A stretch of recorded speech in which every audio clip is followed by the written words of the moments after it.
The Icons of Real Estate Podcast. Are you ready to learn the proven money-making secrets from top-producing Icon agents? Ready to skyrocket your business? This podcast is for you. Tune in every week and find out how to implement proven strategies to 10 times your business. From $3 million to $30 million in just 12 months. Brought to you by the Masters in Real Estate Marketing, Arter SEO.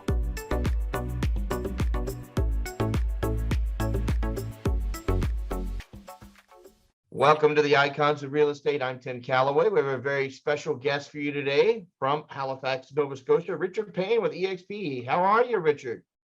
I am good. Tim, how are you? I'm fantastic. Happy Friday and all that good stuff.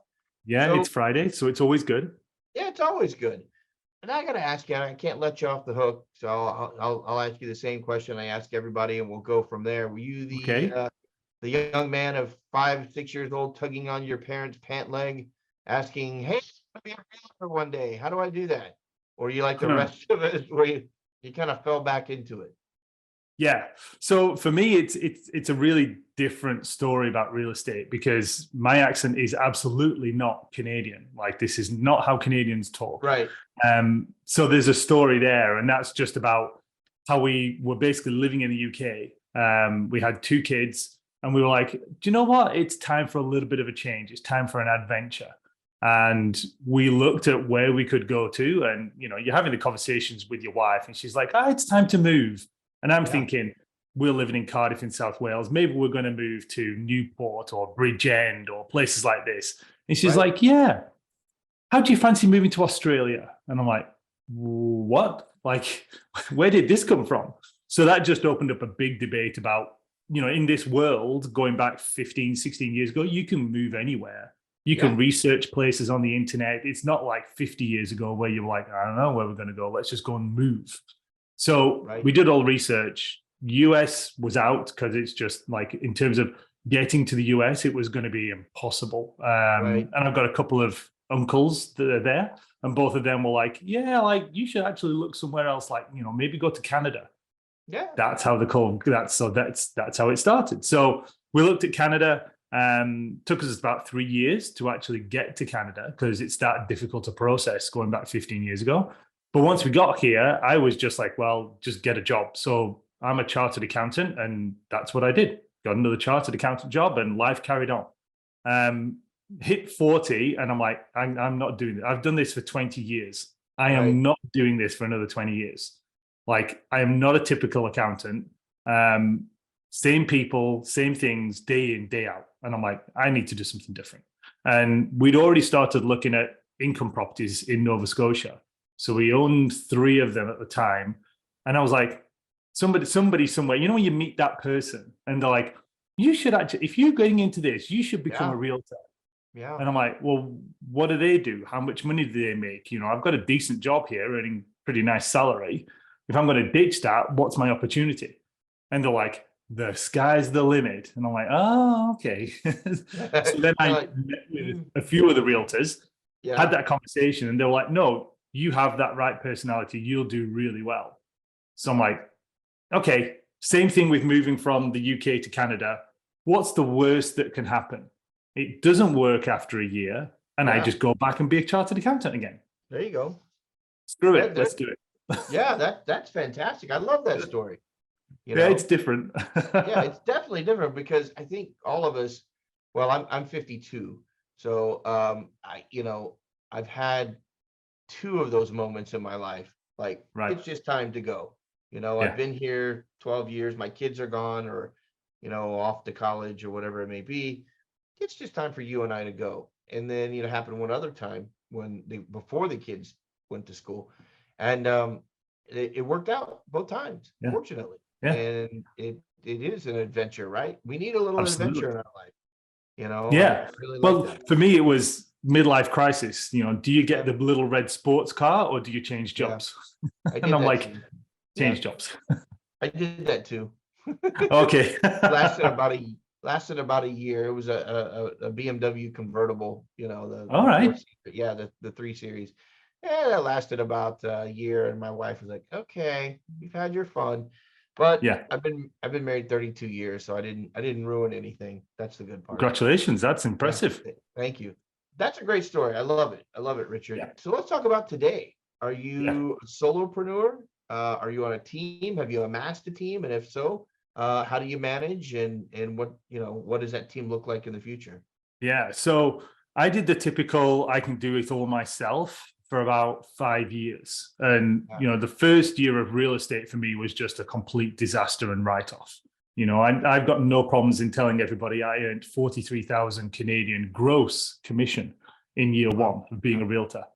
And that's when I was like, yeah, I can buy some time with my wife about not going back to being an accountant, but dollars need to be made here. So I shifted brokerage like within about 4 months, and then things started to click. So originally I went to Keller Williams and stayed with them, threw myself into the training, attended all of the events, and really figured out like, oh yeah, this isn't just sit back and wait. This is go do work.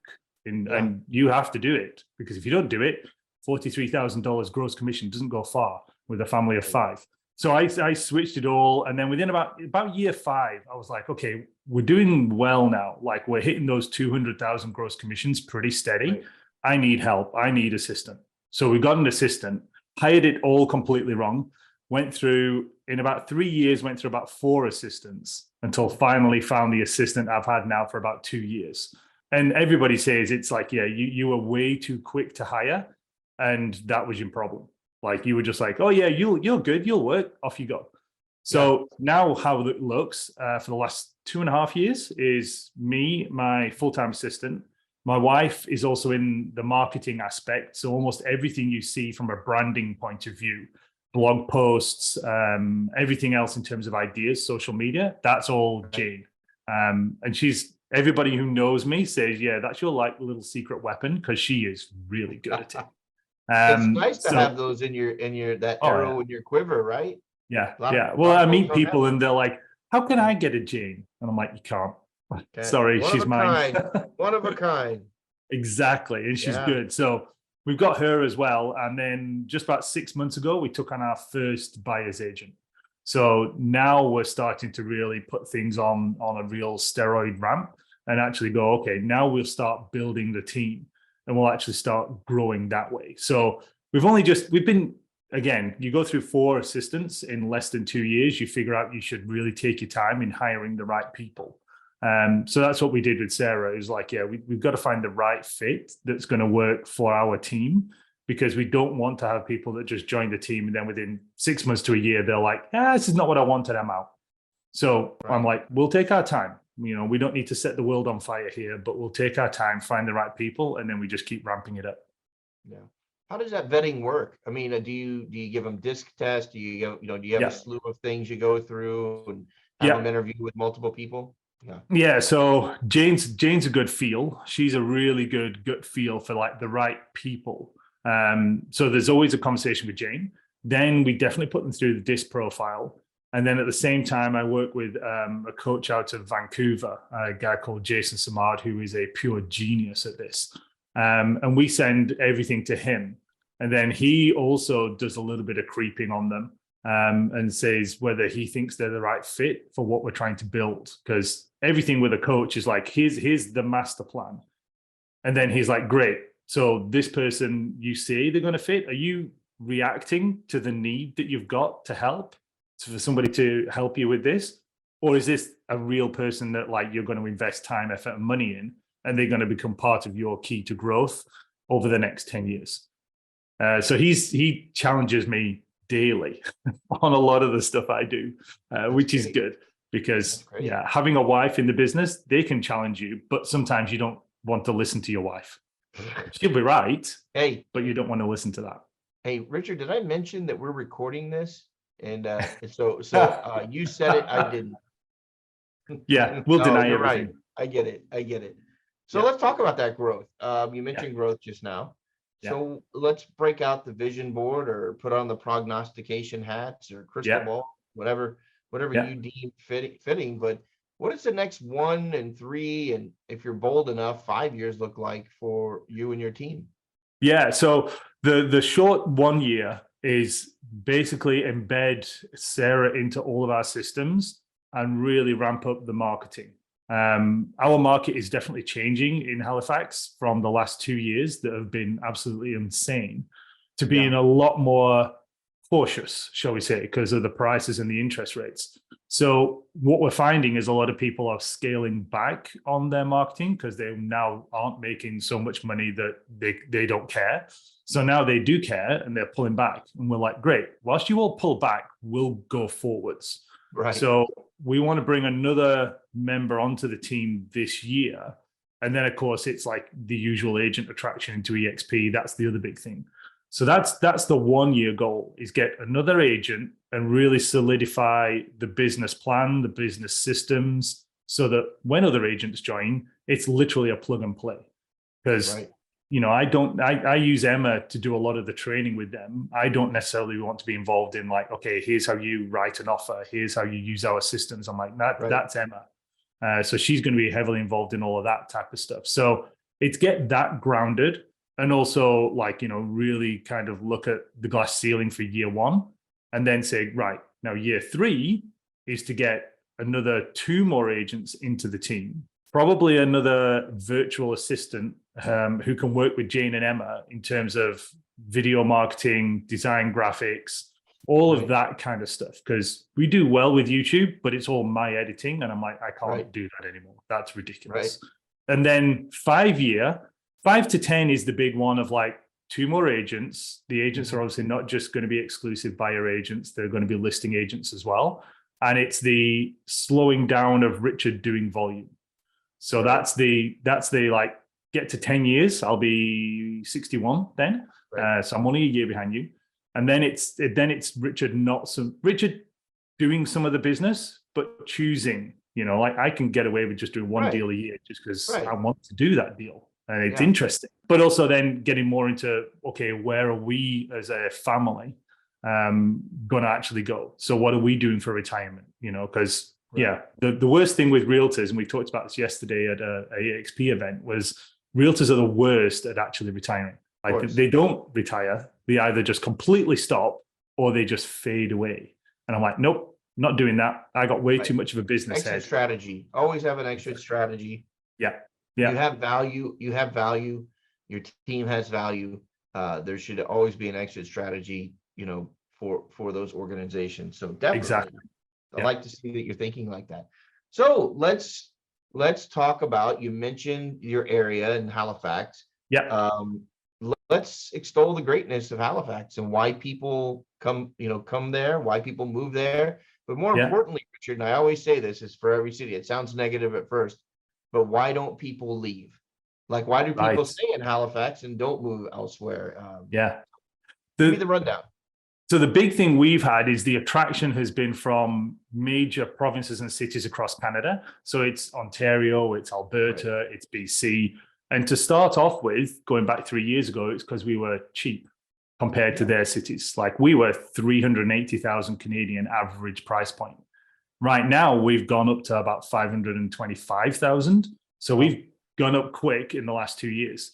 But I think it still provides, if you're used to Ontario, BC, Alberta money and value for money, we still have that value for money. So for instance, you can quite happily spend just over $1 million and be on a 5,000 square foot home on a lake. Whereas if you're in Ontario, it's the 2,000 square foot, if you're lucky, $1 million. And then also $2 million for the cottage up in Muskoka. So a lot of people were going, okay, I have the ability to work anywhere. So why don't we just go to Nova Scotia?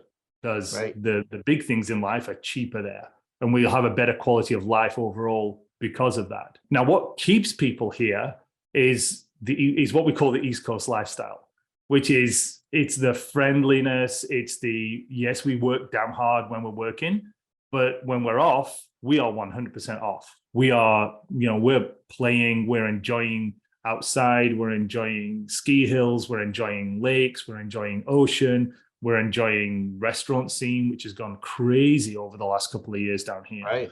And culturally, we've changed a lot over the last 3 years. So coming from the UK, we joke our national dish is not the fish and chips anymore, it's curry. It's Indian curries. And we've got a lot more Indian restaurants that have cropped up now, and we've got a lot of Indian grocery stores. You know, we still have the Middle East influence. We still have the Chinese and Korean influence here. So we've become very diverse and quite cosmopolitan. And people love living by the ocean. Yeah, oh, for sure. Yeah. They do. I'm in West Palm Beach myself, and we're right by. There you go.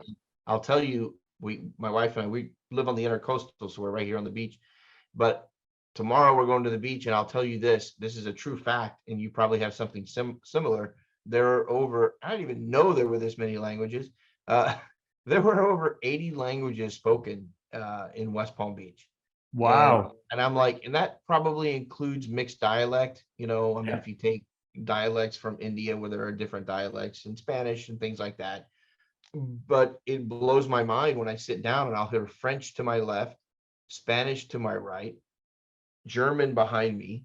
And I'm like, wow, this is so much better. I really enjoy that, actually. Yeah. You know, I feel like I'm learning more about the rest of the world, which I think all of us probably need to do a little bit of, right? Yeah, absolutely. So, yeah, and I imagine you guys have the same thing going on there, you know, just definitely. Yeah. Different languages everywhere and different folks walking around. And and it's a good thing for the diversity of culture, because you start to appreciate all the other little bits that maybe you living here don't really appreciate. And then you meet somebody that's like, oh my God, this place is amazing because, and you're like, yeah, actually it is. Yeah. So, you know, you start to appreciate more where you live. Yeah, fantastic. So Richard, how would someone get in touch with you, whether they wanted to buy, list, or maybe they wanted to look at joining your team or just moving, want to know more about your area? Yeah, so we've got all the usual social media, which is at Halifax Homes and Lifestyles. richardpayne.ca is the website. And again, email is fairly easy. It's just richard@richardpayne.ca. And then, cell phone number is 902-489-1804. Perfect. So the last question, and it's a doozy. Yeah, so I just, you know, I always say you're the hit record and I'm the DJ. If anybody still knows what records are, I don't know. Yeah. But, you know, take us well, at out our age, we do. We're good. Yeah, for sure. Take us out the last minute with something, whatever's on your mind, your heart, your soul, you feel like you need to, you know, let our community know. And, you know, take us out on a positive note. Yeah, the big positive note, and the closer I get to my kind of retirement age, if you want to call it that, is have a plan for that retirement. Like, you do not want to be 65 and still trying to sell real estate. Like, that's crazy. So it's whatever plan you've got, make sure you've got it. You know, some people are like, well, it's the team that is the retirement plan. Some people say it's the investment properties that's a retirement plan. Some people have the stock market as their investment plan. Me, I'm like, have all of them. Like, have the team, have the business, have the investment properties, still have your RRSPs, your 401ks and all that. Do it all, but for God's sakes, make sure you do it. Like, there's nothing worse than watching those realtors and you're still like making an offer with a realtor and you're like, yeah, how old are you? And like, oh, I'm 70. I'm like, why am I writing an offer to somebody who's selling a house and they're 70 years old and that's the realtor? Yeah. I'm like, this is not what I want to be doing in 10, 11 years time. I definitely feel for them because it's a fast moving game. Yeah. And the older I get, I see where I wouldn't want to be doing that at even 65. I don't think, you know, just exactly. Yeah, you're right. 100%. Good advice. Have a plan. Sure. Yeah. Richard, thank you so much for being on the program today. eXp Realty, Halifax, Nova Scotia. I look forward to catching up with you over the next 3, 6, 9 months. Probably see you at a few. See how that plan's going. Yeah. Yeah. And have a great weekend, man. Perfect. You too, Tim. Thanks very much. Bye-bye. See ya.